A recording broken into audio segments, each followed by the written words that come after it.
Hey there. Welcome to Sales Enablement Genius. I'm your host, Nitin Karthik. As Director of Product Marketing and a top product marketing voice, I know that sales enablement is one of my core responsibilities. And that's why I've found that real world case studies are the true litmus test for the effectiveness of any sales enablement strategy. And in this show, we dive into the minds of industry titans as well as rising stars, unpacking their expertise in action packed episodes that showcase the power of sales enablement strategy through real world case studies. And today, my friends, we are joined by sales enablement genius Britta Lorenz, who is founder of Britta Lorenz Be Human and an associate at Growth Matters International, specializing in enhancing sales execution and unlocking human potential. Britta is adept at boosting sales team performance with over 15 years' experience in management consulting and B2B sales. Britta helps organizations embed practical sales disciplines for sustainable business growth, underpinned by the belief that no amount of training, no amount of consulting, and no amount of enablement will have any sustainable impact on sales performance without an investment into sales management. Britta also shares her knowledge through her coaching program and is a proponent of diversity. And with that, ladies and gentlemen, let's welcome Britta Lorenz. Britta, welcome to the show. Thank you, Nitin. It's a pleasure to be here with you today.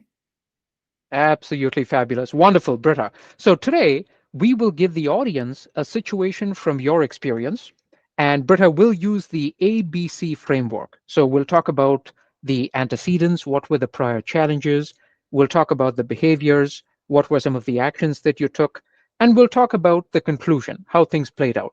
So with that, Britta, pick a situation from your experience and tell us what were the antecedents, what were the prior challenges? Okay, well, you all know those networking scenarios, and picture this. A couple of years ago, like 5, 10 years ago, I found myself in one of those lunch areas of the big conference center, surrounded by all those industry leaders and a full room of potential collaborators. And while in this atmosphere charged with opportunities, I realized that all those traditional tactics were falling short. It wasn't just about exchanging all those necessities and pleasantries and business cards. It was more about forging those real, genuine connections in this sea of superficial interactions. And then we all know, big C, the pandemic hit and everything shifted. And the analog world we were so accustomed and used to was overnight replaced by the digital interactions. And for me, I was like, that's a time of challenge, as for all of us, but also an immense opportunity. And the digital landscape opened doors to a global network. And it basically blended all the geographical boundaries and time zones at the same time. Wow. Britta, I know that so many people in the audience are having these similar challenges like you've described. So I really like how you set that up because for many businesses, the pandemic was essentially like a time to shut down. But I love how you looked at this as an opportunity. Wonderful. So thank you, Britta, for setting the stage by telling us about the challenges. Now, Britta, let's talk about the behaviors. Tell us what were some of the actions that you took here. Well, first of all, I was stepping out of my comfort zone because I needed to start to embrace technology as the tool of connection. So what I did, I started to dig into what's possible, what's out there, what virtual platforms can I leverage for networking events, how can I host workshops. And the biggest step for me was reaching out to everyone interested in having casual virtual coffee chats. And despite all these physical distances, I really aim to recreate those in-person interactions through authentic communication and active engagement.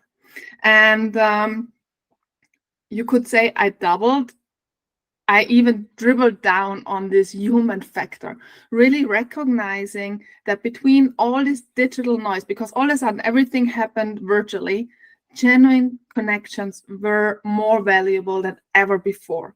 And the key for me was really prioritizing empathy and active listening to the other's experiences. And within all these things I have been doing by reaching out, I set for myself a goal every single day. And for me, it was if I could inspire just one person a day, I considered it as a success. And the key approach for me was also, and I'm still firmly believing in that giving first, knowing that everything else will come back in time. And as I shared, yes, of course, sometimes it was a strategic approach to a person that I really wanted to interact with them. But other times I just trusted the process and went with the flow to see what happens. But it was always really this human interaction, the humanity in my digital interactions. And this way I was able to bridge this gap and forge those meaningful connections across the continents. Wow, Britta, so amazing, right? Like instead of like shutting down and going sitting in a corner with the pandemic, you actually got out of your comfort zone. Fabulous. Mhm. And I think a lot of people, should really take notes on the behaviors that you shared. Wonderful. So thank you, Britta. Now that we've talked about the antecedents and the behaviors, bring it home, Britta. So tell us, how did the conclusion play out? How did the situation play out? While this whole digital networking expanded my whole network beyond the imagination of what is actually possible.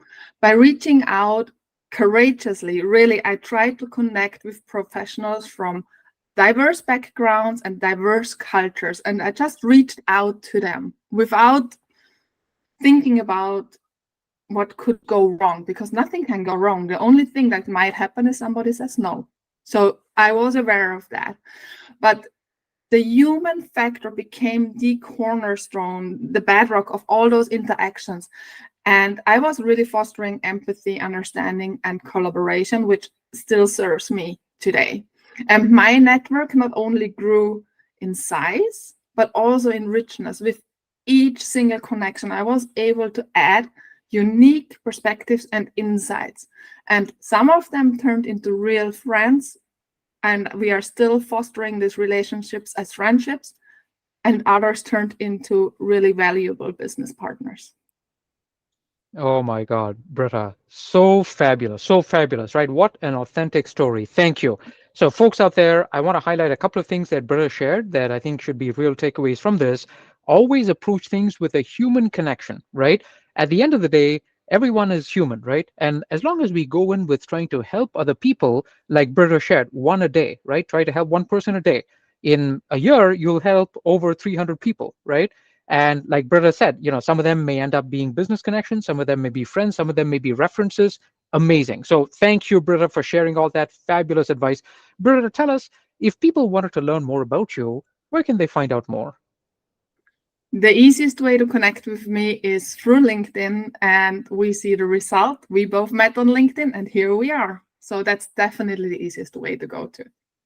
Absolutely fabulous. So there you have it, folks. Definitely ping Britta on LinkedIn, and she will help you with whatever challenge as best as she can.